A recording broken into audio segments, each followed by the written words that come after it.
왜 어떤 순간에는 할렐루야가 우리 입술에서 터져나오고 또 어떤 순간에는 입을 열 용기조차 사라지는 것일까요? 당신은 지금도 하나님을 믿는다고 말하지만 어쩌면 가장 중요한 싸움을 빼앗기고 있을 수 있습니다. 당신의 찬양은 단순한 종교적 외침이 아닙니다. 할렐루야는 당신의 영혼이 선포하는 승리의 선언이며 영적 세계에 울려 퍼지는 하나님의 통치의 깃발입니다. 다윗은 절망 속에서도 하나님을 찬양했고 시편 22편에서 주께서 찬양 중에 거하시나이다 라고 고백했습니다. 하나님은 찬양 속에 거하시기에 할렐루야라는 외침은 곧 하나님이 그 자리를 통치하신다는 영적 표식입니다. 그래서 사탄은 무엇보다 당신의 입술을 닫으려 합니다. 당신이 한번 할렐루야를 외칠 때마다 어둠의 진영에 금이 가고 묶여있는 사슬이 끊어지기 때문입니다.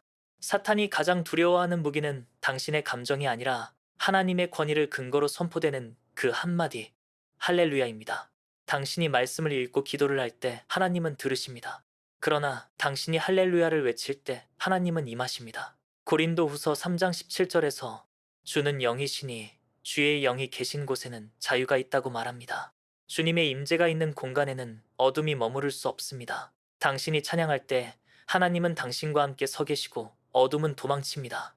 그래서 기도만으로 전쟁이 끝나지 않는 순간이 있습니다. 하나님은 당신이 침묵을 깨고 하늘을 선언하기를 기다리고 계십니다. 할렐루야는 나는 패배하지 않는다는 신앙의 반격입니다. 당신이 눈물 속에서도 하나님을 높이는 순간 악한 영은 패배를 인정해야 합니다. 절망에 저항하는 가장 거룩한 반란입니다. 그래서 고난 속에서 외치는 할렐루야에는 다른 힘이 있습니다. 요나가 바다 깊은 수올 같은 자리에서 하나님께 감사를 드렸을 때 하나님은 큰 물고기 입을 열어 그를 구원하셨습니다. 어둠을 깨트린 것은 그의 찬양이었습니다. 당신이 할렐루야를 외치는 바로 그 자리에서 보이지 않는 하늘의 움직임이 시작됩니다. 기적이 나타나기 전에 일어나는 영적 진동입니다. 많은 사람들은 기적이 일어난 후에 할렐루야를 외칩니다. 그러나 하나님은 기적 전에 할렐루야를 외치는 자를 찾으십니다. 여리고 성이 무너진 것도 백성들이 소리를 지르기 전에 하나님이 이미 승리를 약속하셨기 때문입니다. 믿음이 있다면 성이 무너지기도 전에 찬양이 울려 퍼져야 합니다. 요한복음 11장에서 예수님은 네가 믿으면 하나님의 영광을 보리라 말씀하셨습니다. 영광을 본 후에 믿는 것이 아니라 믿기 때문에 영광을 보게 되는 것입니다. 당신이 오늘 할렐루야를 외친다면 내일의 기적이 준비됩니다. 또 할렐루야는 당신의 영혼을 다시 세우는 숨결입니다. 마음이 무너지기 시작하면 입술부터 닫힙니다. 그래서 사탄은 가장 먼저 당신의 찬양을 빼앗습니다. 입술이 닫히면 영혼도 갇힙니다. 그러나 할렐루야를 외치는 순간 영혼은 다시 숨을 쉽니다.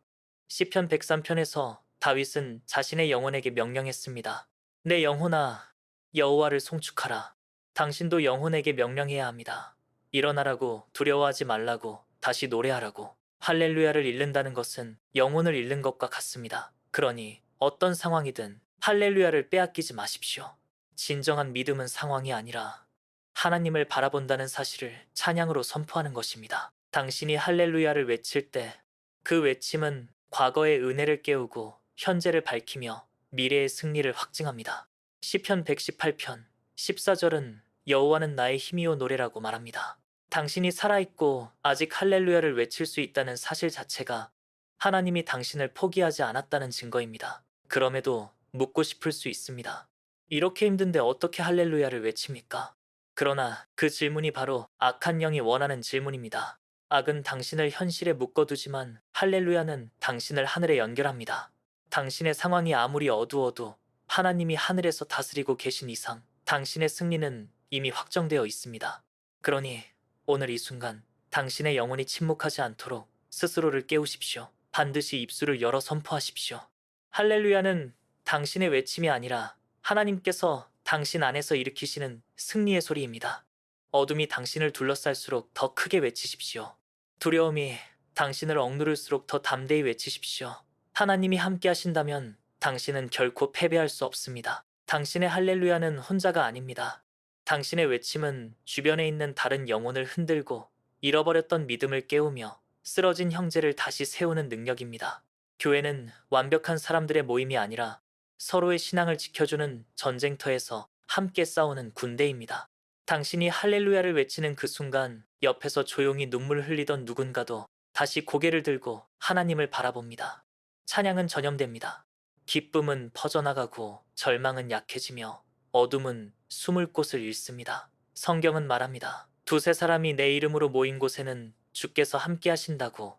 공동체 속에서 울려 퍼지는 할렐루야는 벽을 흔들고 지역을 흔들고 민족을 흔듭니다. 초대교회가 핍박 속에서도 무너지지 않았던 이유는 어느 한 사람의 믿음이 강해서가 아니라 서로의 찬양이 믿음을 지켜주었기 때문입니다. 당신의 할렐루야는 누군가에게 살아야 할 이유가 됩니다. 당신의 찬양은 누군가에게 하나님이 여전히 역사하신다는 증거가 됩니다. 사탄은 한 사람의 침묵보다 공동체 전체의 침묵을 더 원합니다. 왜냐하면 한 사람의 찬양이 시작될 때 다른 이들의 영혼도 깨어나기 때문입니다. 그러므로 혼자 외치는 할렐루야도 위대하지만 함께 울리는 할렐루야는 세상을 뒤흔듭니다. 찬양 속에서 예배가 살아나고 예배 속에서 교회가 살아납니다. 교회가 살아날 때 도시는 변합니다. 도시는 변할 때 다음 세대가 살아납니다. 할렐루야는 당신 한 사람의 신앙 고백 같지만 사실은 미래를 살리는 씨앗입니다. 그러니 당신이 드리는 그 한마디가 우스워 보인다면 그것은 세상의 기준입니다. 하늘의 기준에서는 그 한마디가 역사를 움직이는 흠없는 무기입니다. 당신이 오늘 찬양을 선택하는 순간 누군가는 내일 희망을 선택합니다. 당신의 목소리가 떨릴 수 있고 당신의 마음이 완전히 준비되지 않았을 수 있습니다. 그래도 외치십시오. 할렐루야는 감정의 상태로 결정되는 것이 아니라 믿음의 방향으로 결정되기 때문입니다. 당신의 찬양이 미약하게 들릴 수 있습니다. 그러나 하나님께는 당신의 작은 속삭임도 천둥 같은 선포로 들립니다. 이 세상이 무엇을 말하든, 다른 사람이 어떻게 생각하든, 당신의 상황이 어떤 모양을 하고 있든, 당신의 입술이 하나님을 높이는 순간 보이지 않는 하늘이 움직이고 땅이 응답하며 미래가 재편됩니다. 그러니 당신의 할렐루야에 주저하지 마십시오. 이것이 바로 하나님께서 당신을 통해 이루시는 놀라운 승리의 역사입니다. 당신의 입술에서 시작된 작은 찬양 하나가 결국 어둠의 근거지를 무너뜨릴 것입니다. 하나님께서 당신에게 맡기신 이 영적 무기를 오늘 사용하십시오. 할렐루야는 지나가는 감정의 유행이 아니라 영원한 왕의 통치를 선포하는 깃발이며 하나님 나라의 확장을 선언하는 영적 언어이기 때문입니다. 당신의 할렐루야는 하나님의 일하심을 방해하는 모든 거짓을 침묵시키며 진리만을 남겨놓습니다. 지금 이 시간에도 수많은 믿음의 선배들이 하늘에서 당신의 찬양을 응원하고 있습니다. 그들과 함께, 그리고 지금 곁에 있는 형제자매들과 함께 하나님이 홀로 영광 받으시는 날을 바라보며 찬양하십시오. 당신이 오늘 외치는 할렐루야가 반드시 누군가의 내일을 구원하게 될 것입니다. 이 사역은 깨어있는 영혼들을 세우기 위한 작은 등불입니다. 당신의 기도와 멤버십 후원이 이 불빛을 지켜줍니다. 하나님 나라를 세우는 동역의 손길로 함께 해주세요. 오늘 영상이 당신의 마음을 흔들었다면 그건 하나님께서 지금 당신을 부르고 계신다는 뜻입니다. 깨어있는 자로 서서 이 세대의 어둠 속에 작은 빛이 되어주세요. 구독과 좋아요는 이 메시지가 더 많은 영혼에게 닿을 수 있도록 돕는 통로가 됩니다. 그리고 당신의 생각과 깨달음을 다른 분들과 공유할 수 있게 댓글로 남겨주세요. 당신의 한 문장이 또 다른 영혼을 깨울 수 있습니다.